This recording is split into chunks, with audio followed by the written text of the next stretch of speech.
Assalamualaikum warahmatullahi wabarakatuh.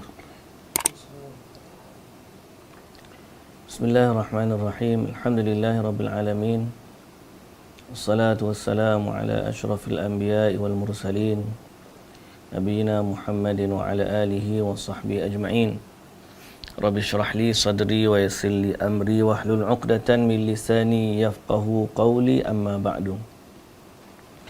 Puji dan syukur bagi Allah Subhanahu wa taala, Tuhan sekalian alam.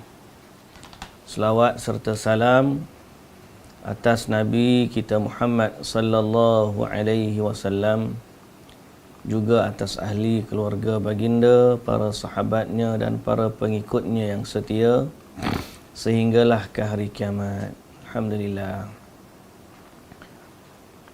Muslimin dan muslimat yang dirahmati Allah, apa khabar semua pada hari ini?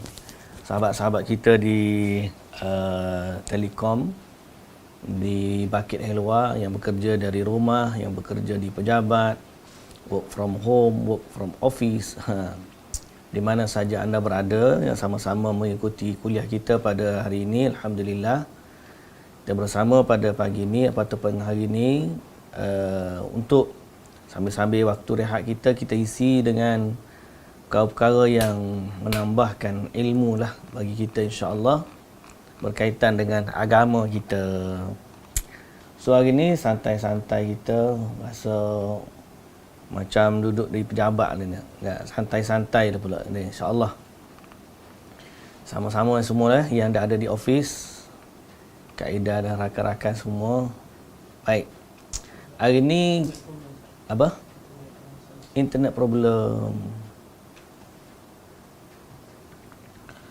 Okey, alhamdulillah. Assalamualaikum warahmatullahi wabarakatuh. Sekali lagi sahabat-sahabat semua di TM, minta maaf tadi ada sedikit gangguan. Line kita tak berapa clear, tiba-tiba sekejap tadi. Tapi sekarang ni agak-agak okey dah, alhamdulillah.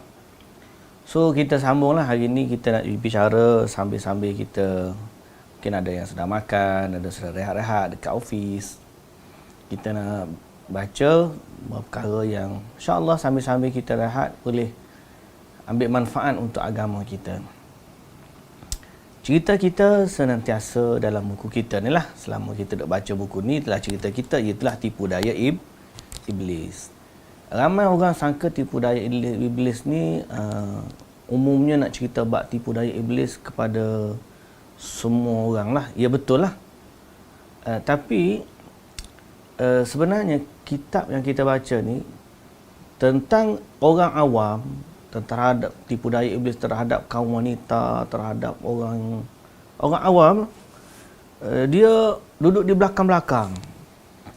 Pada permulaan kitab ni terkhusus dia beri kepada tipu daya iblis terhadap ahli ibadat, orang-orang yang nak belajar agama, orang-orang yang nak kepada agama tapi jahil. Sehingga akhirnya iblis bawa mereka kepada amalan yang bukan asal daripada agama, yang tidak ada asasnya. Lalu mereka menganggap dia adalah sebahagian dari agama. Mereka pun buat. Bila buat, akhir sekali, yalah, bila buat benda tu bukan daripada agama, dia sama macam kalau kita buat sesuatu kerja, benda yang bos kita tak minta pun kita buat, tak suruh pun kita buat. Dan kita nak mengharapkan sesuatu ganjaran daripada majikan kita, padahal bukan benda tu dia suruh pun. So, benda-benda macam ni, kaidah sudut agama, kita panggil sebagai perkara yang tidak diperintahkan. Nak pahala. Jadi, iblis ni dia tipu dalam bab tu. Tak okey. Video okey. Video okey. Gambar buku tak connect. Shutdown laptop. Shutdown laptop. Okey. Restart lah maksudnya. Okey, restart. Jadi sahabat-sahabat semua, sebelum daripada kita bacalah sambil-sambil kita tunggu ni. Jadi asasnya ialah buku Talbis Iblis ni nak tengok macam tu lah. Ada orang yang buat amal, dia sangka dia ni amal baik. Dan secara spesifik, buku Talbis Iblis ni nak tuju kepada satu kumpulan manusia yang dianggap, dilihat, disangka ahli ibadat. Iaitulah golongan sufi. Semalam saya pergi kuliah, saya kena tanya, ada orang tanya, "Ustaz, ada orang tanya, betul ke," dia kata, "kita ni wajib belajar ilmu tasawuf?" Wajib belajar ilmu tasawuf. Saya pun fikir, nak kata wajib, apa maksud dia tu? Ilmu tasawuf yang dimaksudkan wajib tu. Dia kata ilmu tasawuf lah. Saya kata, kalau pemahaman tasawuf ni, kita kena tahu dulu apa erti tasawuf tu. Tasawuf, dia asal bahasa Arab. Mana kata kunci ilmu tasawuf tu? Keyword, root word dia tu. Ada orang kata dia berasal daripada kalimah Safi. Tuan-tuan pernah dengar kan? Produk Safi. Safi Balkis lah contohnya. Safi tu, nama bahasa Arab dia Safi. Yang kan ada orang kata, maksud Safi ni suci. Jadi ada orang kata tasawuf berasal daripada kalimah Safiyun. Itulah suci. Tapi sebenarnya kalau kita perhati betul-betul, dia root word yang tidak tepat. Yang lebih tepat ialah sufi. Sufi ni, orang sufi ilmu tasawuf. Sufi ni asal daripada kalimah suf. Bahasa Arab, suf ni ialah apa ni? Remind me in 3 days.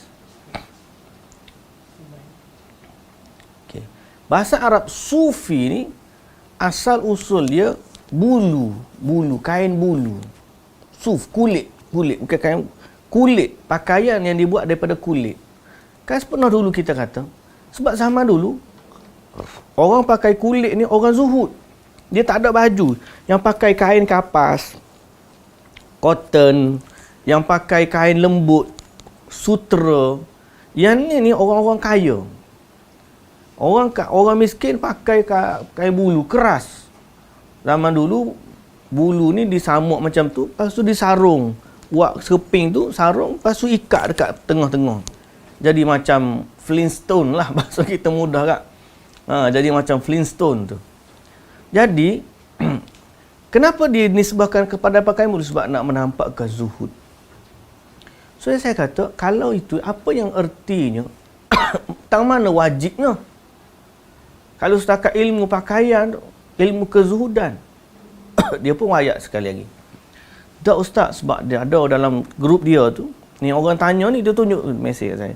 Dia kata, sebab orang tu kata, kita belajar ilmu tasawuf ni ilmu isi. Orang lain duk belajar syariat ni ilmu kulit. Saya pun terkena macam tu. Ini sudah parah ni. Nak kata ilmu dia ilmu isi, ilmu syariat hak Nabi ajar ni ilmu kulit. Okey. Isi ni mari mana? Kalau kita kata ilmu hak kita belajar Quran, sunnah Nabi ni ilmu kulit. Yang demo tu ilmu isi. Tamu siapa yang tentukan? Yang kedua, kalau berbeza antara ilmu syariat dengan ilmu sufi dia lah, hakikat ni, hak mana kita nak pakai? Lalu akhirnya dia kata, ini adalah ilmu, dan saya kata ni dah termasuk ilmu kebatinan. Ilmu batin ni maknanya, kita lihat sesuatu dalam syariat, mereka kata ni surface baru. Hakikat yang sebenar syariat bukan macam yang kita faham, yang macam dia faham. Ada makna tersirat di sebalik Al-Fatihah. Ada makna tersirat di balik Qul Huwallah.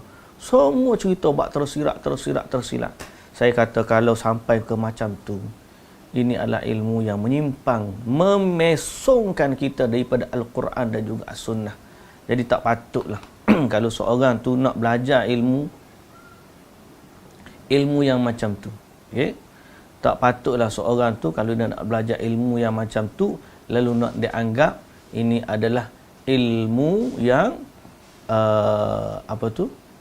wajib dipelajari oleh setiap orang. Baik. Dah masuk dah? Dah sambung dah? Okey. Nampak? Boleh dah? Alhamdulillah. Okey, semua sahabat-sahabat PQDM, TM yang dirahmati Allah. Ni buku kita. Dah dapat tengok semua kan? Jadi secara spesifik bab, orang sufi ni, dia ada satu amalan. Pertama, dia menari, menyanyi untuk mendekatkan diri kepada Allah lah. Konon-kononnya dalam zikir mereka, mereka menari, mereka menyanyi. Ada musim-musim macam gitu kan, tangan kerah macam tu musim-musim. Dan ada juga yang sampai ke tahap tidak sedar diri dan menambahkan koyok baju. Koyok baju. Kan? Bila dia koyok baju, termasuk dalam koyok baju yang compang-camping, kemudian dilemparkan baju-baju tu. Dikoyok, kemudian lempar pakaian-pakaian yang koyok dalam majlis apa? Dalam majlis zikir dia tu lah. Jadi macam tak sedar, duk main. Kemudian ada sampai koyok-koyok baju. Yang kita sebut dalam sebelum ni wajd. Ingat tak wajd? Ekstasi. Macam satu tahap pemikiran mereka dah jadi macam sampai ke tahap zuk gitu. Jadi hari ni penulis kita ni akan bincangkan bab ni. Boleh tak? Boleh ikut tak? Okey. Walaupun benda ni jarang ada pak kita, tapi kalau tak tahu lama-lama mungkin ada orang tengok, hebatnya dia orang ni. Macam tu. Kita tak naklah macam tu. Kita nak apa dalam agama kita. Para sufi berbicara ehwal baju yang pakaian robek yang biasa dilemparkan. Koyok, lempar. Muhammad bin Tahir kata, ni orang sufi lah. Dalil yang menunjukkan bahawa ketika pakaian robek dilemparkan kepada seseorang, maka pakaian itu menjadi miliknya. Siapa yang tiba-tiba koyok baju, kemudian lempar baju tu, orang yang dilemparkan itu, orang tu dapat baju tu. Jadi dalil menatakan siapa yang lempar, orang tu dapat, orang tu boleh ambil baju tu. Mana dia kata? Dia kata sebab dulu ada satu hadis, datang satu kaum mengenakan pakaian bulu, lalu Rasulullah sallallahu alaihi wasallam bersedekah, mendorong orang-orang agar bersedekah kepada mereka. Seorang sahabat Ansar kemudian datang membawa satu kantung yang berisi sedekah, lalu orang-orang berdatangan membawa sedekah sehingga aku melihat 2 tumpuk pakaian dan makanan yang banyak. Jadi dia kata 2 tumpuk pakaian ni, sahabat-sahabat pakat lempar, bagi tumpuk-tumpuk, jadilah pakaian tu milik sahabat tu. Kemudian Muhammad Tahir kata lagi, sedang dalil yang menunjukkan bahawa apabila sekelompok orang yang datang pada saat pembahagian kain, mereka pun diberi bahagian dari kain tersebut. Jadi siapa hak hadir, walaupun seorang tu lempar, maka seorang tu semua orang boleh dapat. Mana-mana orang pun boleh ambil. Sebab semua yang hadir kira boleh berhak mendapat pakaian tu. Mana dalil? Dia kata, sebab harta rampasan diserahkan kepada Rasulullah sallallahu alaihi wasallam, lalu kami pun diberi juga bahagian. Jadi orang macam zaman Nabi dulu pergi harta rampasan perang, bagi kat Nabi semua topok-topok, tapi kami pun lepas dapat bersama tu kami turut dapat juga harta. Jadi siapa-siapa yang pergi majlis mereka, ada orang lempar baju dalam masa, semua orang dalam tu boleh ambil pakaian tersebut, semua orang berhak untuk ambil. Baik. Faham tak ni cerita dia? Rumit sikit sebab benda ni pertama tak ada pak kita lagi. Yang kedua memang pelik lah orang-orang amalan ni. Penulis berkata, Ibnul Jauzi ni lah. Orang ini, yakni hak sebut tadi, Ibnu Tahir, mempermainkan syariat. Dia ambil syariat hak Nabi sebut tadi, dia bawa kepada hukum lempar baju waktu tengah-tengah berzikir, tengah apa semua sekali ni lah. Kalau nak bagi betul tak ada masalah. Ini bukan masalah bagi, masalah dia tengah ni koyok-koyok baju, kemudian buka baju semua, siapa yang dapat, semua dapat. Dia kata, permainkan syariat dan menyimpulkan sesuatu yang kiranya sejalan dengan pendapat sufi generasi terakhir kerana kesalahannya dalam memahami nas. Dia kata apa? Sekarang ni dia ada dua isu sekarang ni. Dua isu. Mana dia punya ni highlighter?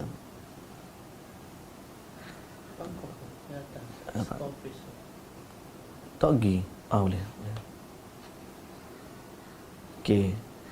Ni ambil perkataan sufi generasi akhir. Faham? Ini sufi generasi terdahulu. Keyword dia. Saya kena baca tadi ulang kali juga nak suruh faham ni. Pasal ibarat dia hari ni agak payah sikit.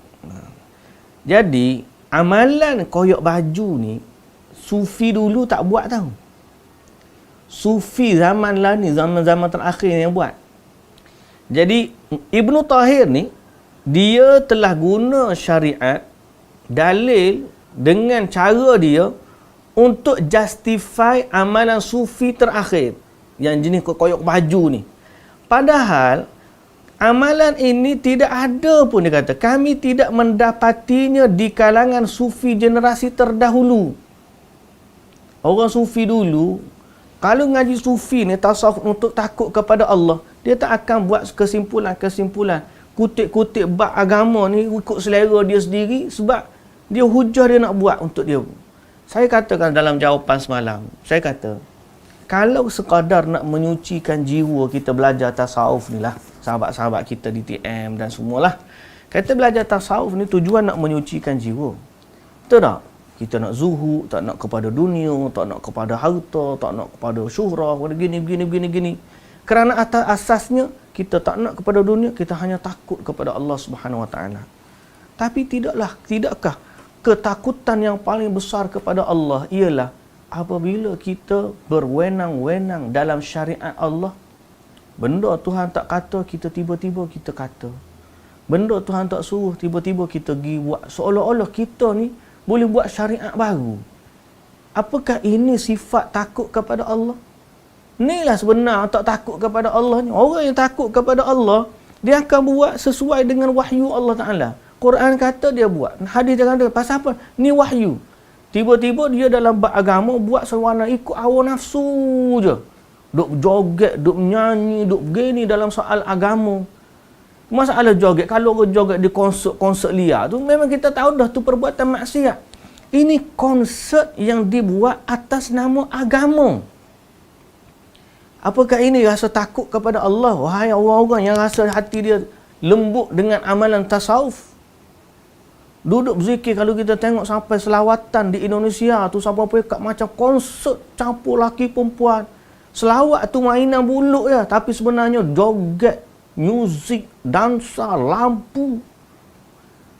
Ini semua tak ada pada generasi sufi dahulu. Orang sufi dulu bukan macam ni. Orang sufi sekarang ni, Allah, ngaji tasawuf, tapi yang paling mereka tak takut ialah merosakkan agama Allah. Bak makan jangan kira, tak boleh ni makan lebih, tak boleh kenyang lebih. Makan sikit je. Nah, padahal makanan yang elok ada, sampai meninggalkan elok pergi makan makanan hot ni kerana zuhudnya. Tapi bila salam dengan perempuan, tak ada pula zuhud. Bila tepuk dahi ni pagi pegang kepala orang perempuan nak bagi ijazah, tak ada pula rasa ketakut ke Tuhan.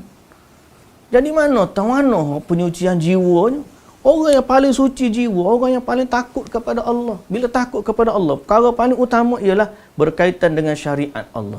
Tiba-tiba mulut dia kata, syariat tu ilmu kulit je. Ilmu kami ni ilmu isi. Isi kat mana? Kalau Nabi tahu tu, Nabi pun isi kulit juga Nabi. Dia panggil beletir hari ni. Hari ni beletir ke? Rasa-rasanya okey lah. Tapi semangat lebih juga. Nampak tak?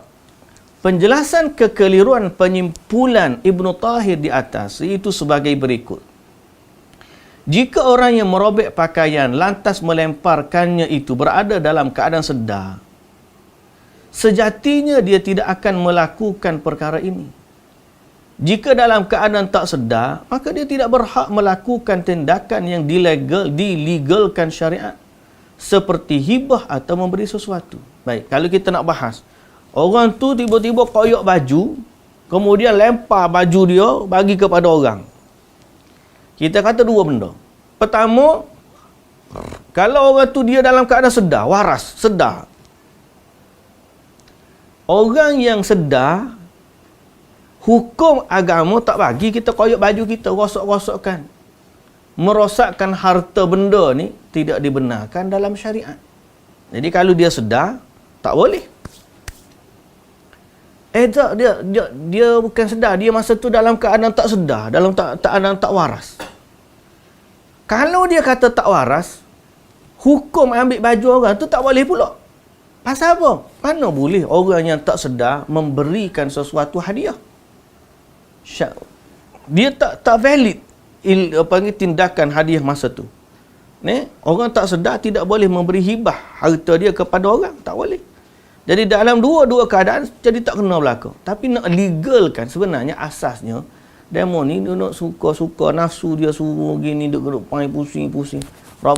Dia anggap benda ni ibadat. Itu masalah dia. Ibadat ni benda Nabi ajar. Kita kena pegang situ daripada asal. Sahabat-sahabat kita semua.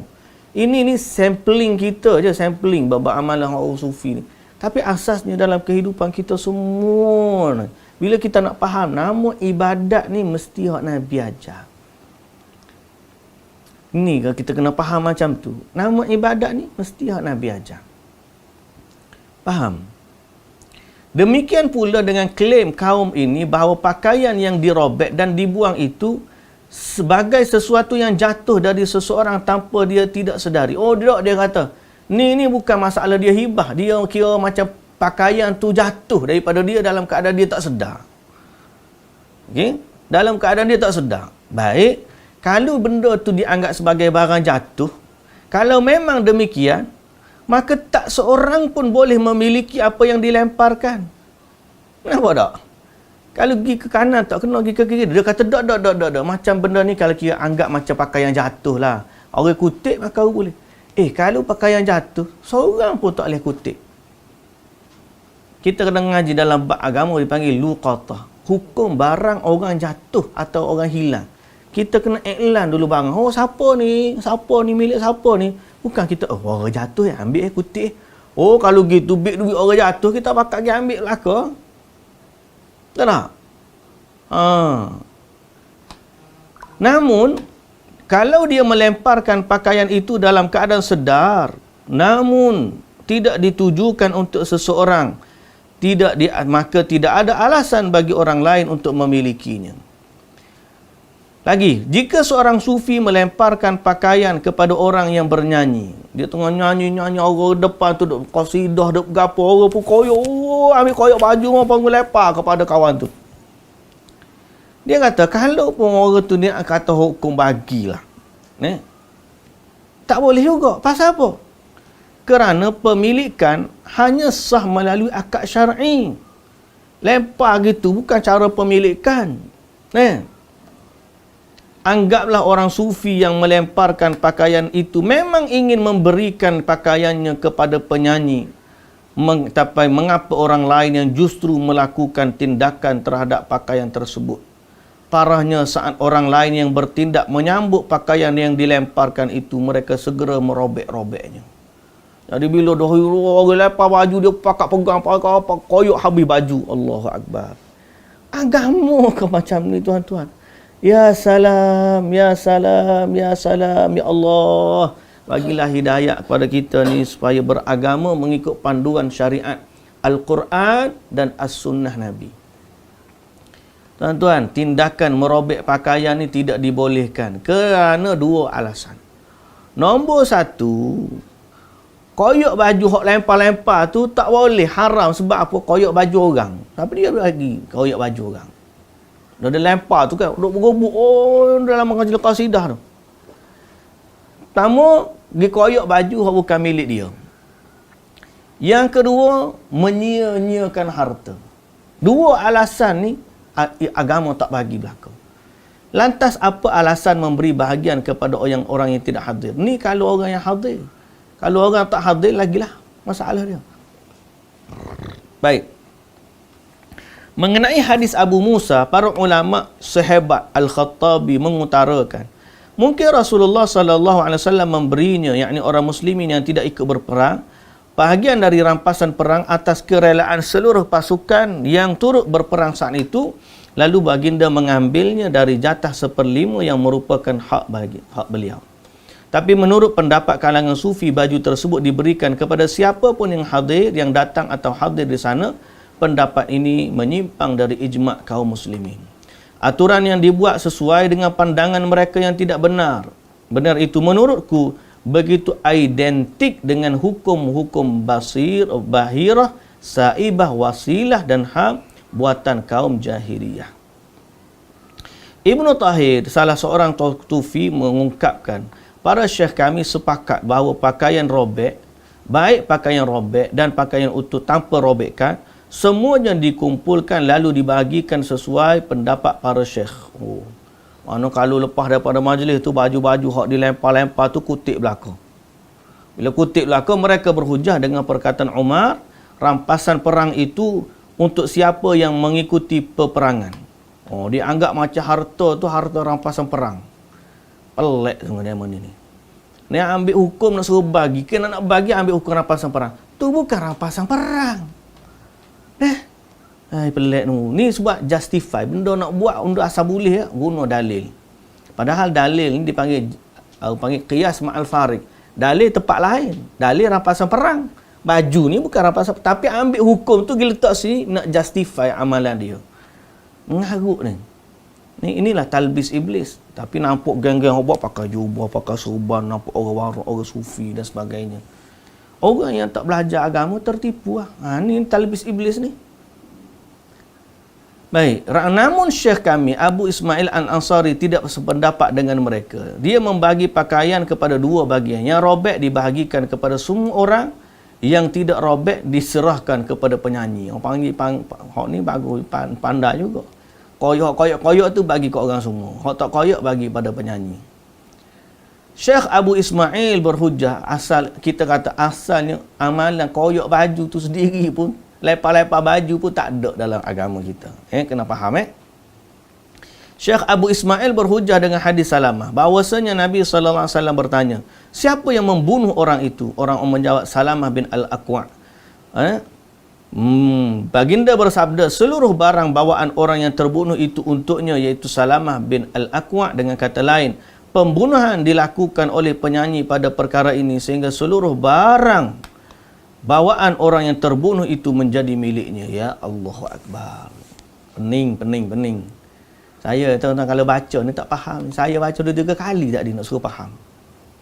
Maknanya gini, dia ambil hukum, dia macam harta rampasan perang. Masa dalam perang, dalam satu hadis, dia sebut, Nabi tanya, siapa bunuh fulan ni? Orang ni. Maka seluruh harta rampasan perang, orang yang terbunuh tu diberi kepada yang membunuh dia. Jadi ni harta rampasan perang ni. Dia orang ni bawa masalah koyak-koyak baju sufi ni, bagi kepada tu. Dia kata ni harta rampasan perang. Siapa yang bunuh? Jiwa orang-orang sufi. Yang bunuh jiwa orang sufi tu penyanyi. Hak duk qasidah tu dia membunuh. Maka seluruh harta ni diberi kepada hak elok-elok, diberi kepada penyanyi. Sebab dialah yang membunuhnya jiwa-jiwa orang sufi yang sedang dalam keadaan asyik. Pak Aisyah. Ni semua ni ayat-ayat yang merupakan tipu daya iblis. Penulis berkata, wahai saudaraku sekalian, semoga Allah menjaga kita semua dari tipu daya iblis. Perhatikanlah bagaimana orang-orang bodoh itu, yakni sufi, mempermainkan syariat Allah yang dibawa kepada kita oleh Rasulullah sallallahu alaihi wasallam. Sufi yang macam ni lah. Kalau hak sufi memang dalam sifat-sifat dia tidak menyimpang daripada agama, ini tak termasuk daripada kalian lah. Kena ingat molek tu. Baik. Perhatikanlah pula bagaimana kesepakatan para syekh mereka yang nilainya tidak setara dibandingkan dengan kotoran haiwan. Berat ayat ni. Ibn Jauzi berat. Ayat ni berat ni. Berat. Tapi kita je baca nak macam mana kan. Dia kata dia tak meletakkan nilai pada kata-kata syekh-syekh sufi tu yang melegalkan syariat, melegalkan benda yang bukan daripada syariat ni. Pasalnya kesepakatan syekh mereka itu tidak sesuai hukum syar'i. Maknanya dia tak terima. Dia kata tak ada nilai perkataan demo ni. Sebab para fuqaha terkemuka sepakat bahawa barang yang dihibahkan itu milik orang yang diberi, baik robek ataupun tidak, serta orang lain selain pihak yang diberi tidaklah boleh mempergunakan barang pemberian tersebut. Lantas terkait barang bawaan musuh yang terbunuh, yang dimaksudkan barang bawaan ini adalah semua benda yang melekat pada tubuh. Tapi mereka menganggap pakaian yang dilemparkan tadi sama seperti bawaan musuh yang terbunuh. Pelik. Sedang mengenai pernyataan Abu Ismail Al-Ansari, ketentuan seharusnya justru kebalikan dari apa yang dia katakan. Sebab pakaian itu dirobek dalam keadaan wajd, tak khabar, akibat pengaruh penyanyi. Maka dari itulah seharusnya pakaian yang robek tersebut diberikan kepada penyanyi, bukan pakaian yang utuh. Seluruh pernyataan mereka ini mustahil dan hanya lanturan. Faham tak tuan-tuan ni? Kan tak ada orang tu kata dia bagi dua. Pakaian yang elok bagi kat penyanyi, pakaian yang koyok-koyok tak dia pakai tu orang lain ambil. Kata di syekh, jawapan dia, kan kamu kata tadi orang yang membunuh dia dapat apa yang dia, musuh yang dibunuh. Sekarang ni orang tu robek baju sebab apa? Robek sebab kawan dia menyanyi lah. Siapa dia tak sedar diri, siapa dia koyak baju. Patutnya hak koyak tu bagi ke penyanyi. Tapi tak, dia pandai dia ambil hak elok pula bagi ke penyanyi. Terbalik. Ini bagian hawa nafsu. Cakaplah agama dengan hawa nafsu. Seluruh pernyataan mereka kalau nak bincang satu-satu mustahil dan hanyalah lanturan. Abu Abdullah At-Tikriti As-Sufi bercerita kepadaku dari Abul Futuh Al-Isfirayini. Aku, yakni Ibnul Jauzi, penulis kita ni lah, pernah melihat Abul Futuh semasang kecil. Waktu itu Abul Futuh hadir dalam satu pertemuan akbar yang dihelat di tempat perkumpulan para sufi. Di sana disediakan bantal, tongkat, ketukan dan rebana yang menyatu dengan koin krecek. Abul Futuh kemudian menari sehingga serbannya jatuh dan kepalanya tersingkap. At-Tikriti menceritakan, satu ketika Abul Futuh menari dengan mengenakan sepatu. Tiba-tiba dia teringat bahawa menari dengan memakai sepatu menurut sekelompok sufi termasuk sebuah kekeliruan. Maka dia pun bergegas mundur dan melepaskan sepatunya. Sesudah itu dia melepas baju atasan yang dikenakan lalu meletakkannya di hadapan guna menebus kekeliruannya. Dan para sufi yang hadir pun kemudian membahagikan baju dan pakaian tadi dengan dirobek menjadi beberapa bahagian. Aduh nayung. Terkait memotong. Aduh, dia kata apa? Ada seorang sufi ni kan. Mula-mula dia pergi majlis zikir dia tu. Faham tak ayat sana? Dia pergi majlis zikir dia. Dia pakai kasut, pakai sepatu selipar. Lepas tu dia teringat, mana boleh zikir pakai sepatu. Dia pun pergi, keluar sekejap, dia tak buka sepatu, dia buka baju dia, dia tutup sepatu dia tu. Orang pun duk berzikir-zikir. Orang duk ingat ke baju tu, baju hak dilempar dalam wajd ni, orang pun ambil baju tu, orang koyok-koyok baju. Padahal baju dia nak tutup selipar dia. Kan bengong. Allahul Musta'an. Benda dah tak ada dalam agama, akan rosaklah semua agama ni. Terkait memotong dan membahagikan baju-baju yang membagi-bagikan baju yang dilemparkan.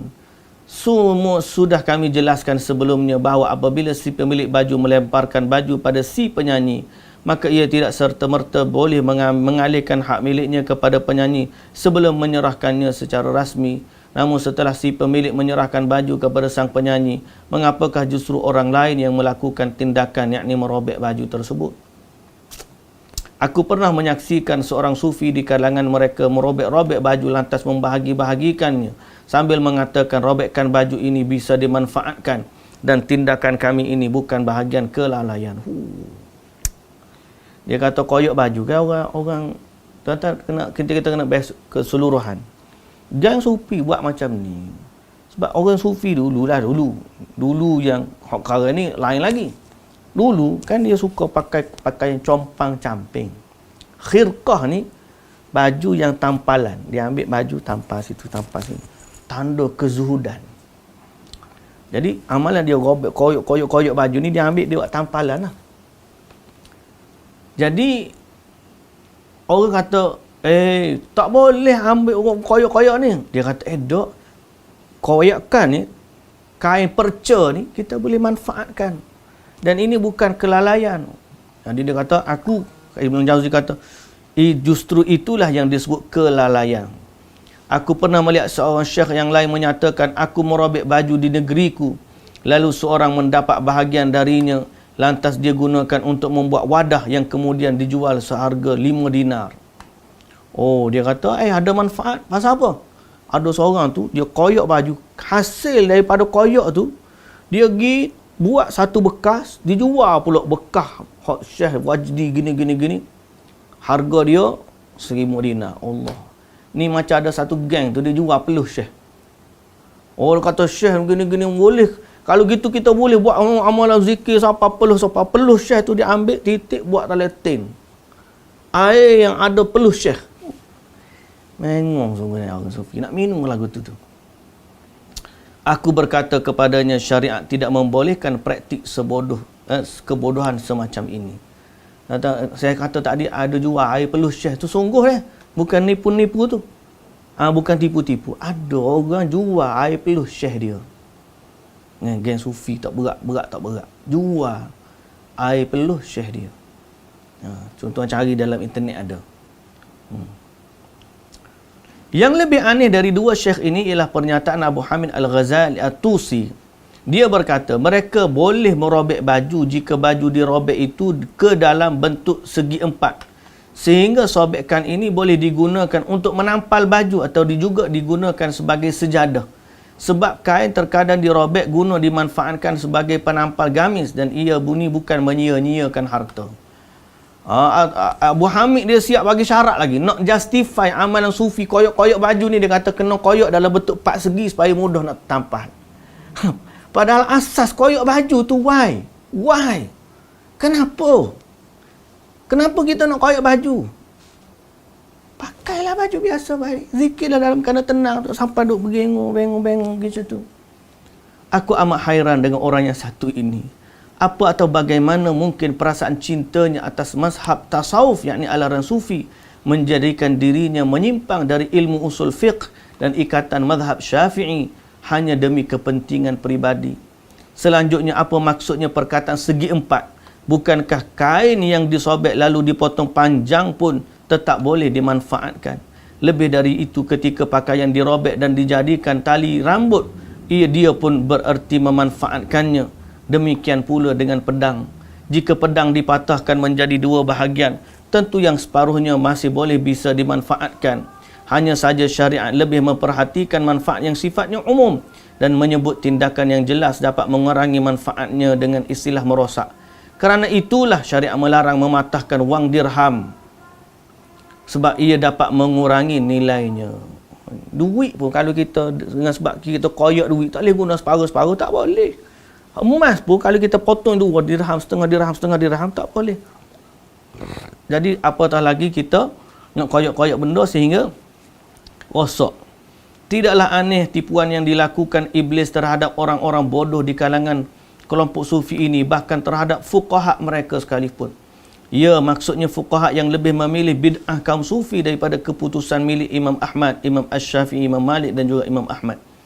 Kalangan sufi terlalu terbiasa melakukan berbagai kebid'ahan. Mereka memberikan alasan pembenaran untuk siapa pun yang condong kepada keinginan mereka. Salah satu pandangan kaum sufi adalah menyingkap kepala pada waktu memohon keampunan. Ini bid'ah yang meruntuhkan muru'ah akhlak dan dapat menghilangkan kewibawaan. Andai saja tidak ada ketentuan menyingkap kepala saat berihram, tentu tradisi ini tidak berdasar. Okay, dia pandai nak doa kena buka kepala. Mana dalil dia? Ihram kena buka kepala. Kita kata pelik sungguh. Hanya kerana benda-benda macam ni mereka mempermain-mainkan syariat milik Allah Subhanahu Wa Taala. Jadi hati-hati. Orang yang nama dia kata ini ilmu isi ni, mereka tahu ilmu kulit. Ucapan tu sebenarnya ucapan yang bahasa Eropah dia kata nonsense. Setengah lagi yang panggil bullshit. Bahasa kasar tu. Saya pernah saya pernah bagi tahu kepada seorang yang investor. Saya tahu ada plan perniagaan gini-gini. Saya tanya hukum apa dia ni gini-ni. Dia biasa main saham, dia kata, "This no sir. Jangan terlibat dengan. This is bullshit," dia kata. Benda ni tak ada kaitan langsung, ni adalah tipu belaka. Scam. Bahasa mudah tak? Dia nak suruh saya tinggalkan perkara tu. Alhamdulillah lah. Mana itu perkataan dia. So kita katakan, kalau jenis-jenis lagu ni dalam agama ni, tuan-tuan, tak ada kaitan dengan agama. Agama ni apa hak Nabi buat, apa hak Nabi ajar, apa hak Quran sebut, Allah Ta'ala wahyukan kepada Nabi, itulah agama. Bukan dengan hawa nafsu seperti mana mereka. Jadi lepas ni, kalau orang ajak kepada kita, kepada kumpulan sesuatu, kita tanya dia, apa yang kamu nak bawa ni? Adakah Quran kata? Adakah hadis Nabi kata? Jangan sampai dia kata, oh, itu ilmu kulit belaka, kita ni ilmu isi. Kalau begitu, tuan-tuan, dia telah meremeh-remehkan syariat Islam dan telah berkata dalam agama sesuatu yang bukan milik dia. Kerana yang dia kata kulit itulah apa hak Nabi bawa, apa hak Quran kata, apa yang difahami oleh para sahabat, apa yang difahami oleh para tabi'in, apa yang difahami oleh Imam Ahmad, Imam Malik, Imam Abu Hanifah dan juga Imam Ahmad, Imam Asy-Syafi'i, Imam Ahmad, Imam Syafi'i, Imam Malik, Imam Abu Hanifah, imam-imam hebat. Tiba-tiba dia kata ni kulit. Kulit belaka ni. Hakmu tu isi. Mana sandaran kamu? Tak ada. Melainkan hawa nafsu. Jadi semua moga-moga kita selamat daripada semua tipu daya ini. Dan kita sangat-sangat bimbang ia kepada syaitan yang bertopengkan manusia. Yang mana manusia yang jahil ni datang dalam rupa orang alim dan menipu daya manusia yang beriman. Hati-hati dalam beragama. Sebagaimana kita hati-hati dalam sudut harta, kita tak nak kita ni harta kita ditipu oleh scammer. Begitulah juga kita tak nak agama kita ditipu oleh scammer. Scammer agama ni dia datang dalam rupa agamawan, pakai jubah, pakai serban, tasbih, tapi ucapan dia menyimpang daripada apa yang Nabi SAW ajar. Ingat, agama kita ada sumber. Pemilik agama kita adalah Allah Subhanahu Wa Taala. Innad dina indallahil Islam. Agama Islam ni milik Allah. Tidak ada seorang pun yang boleh menokok nambah syariat ini tanpa hujah dan wahyu sebagaimana yang Nabi SAW ajarkan.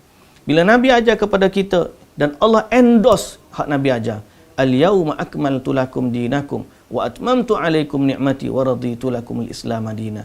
Hari ini aku sempurnakan bagi kamu dan aku redha Islam sebagai agama kamu. Allah endorsekan syariat Islam yang diajar oleh Nabi SAW, diamalkan oleh sahabat, diamalkan oleh tabi'in, diamalkan oleh imam mazhab yang empat, diamalkan oleh ulama-ulama hebat Islam, ulama-ulama hadis. Mari tang dia, semua ni kulit belaka, dia isi. This is, macam saya sebut tadi lah, nak sebut 2-3 kali, saya pun tak suka juga. Tapi sebenarnya, hati-hati. Zaman kita ni, saya tengok macam-macam dah masuk ke Malaysia ni. Tempat kita secara khusus dan seluruh dunia secara umum. Ramai orang menyimpang daripada syariat Islam yang sebenar. Mari hanya dengan pakaian-pakaian yang indah, rupa yang cantik. Mungkin berbangga dengan keturunan. Konon dia keturunan Nabi. Tapi hak dia buat, hak dia ajar, hak dia ajuk orang tak ada kaitan langsung dengan syariat Nabi Muhammad sallallahu alaihi wasallam. Hati-hati, jagalah agama kita dan kita minta doa kepada Allah agar Allah Subhanahu wa taala, ya muqallibal qulub, tsabbit qulubana ala dinika wa ta'atik. Allahumma inna nas'alukal huda wat tuqa wal afafa wal ghina. Ya Allah, semoga Allah Ta'ala jaga agama kita, jaga iman kita. Biarlah kita tetap di atas hidayah. Ihdinas siratal mustaqim. Minta Allah Ta'ala hidayahkan kita kepada jalan yang lurus.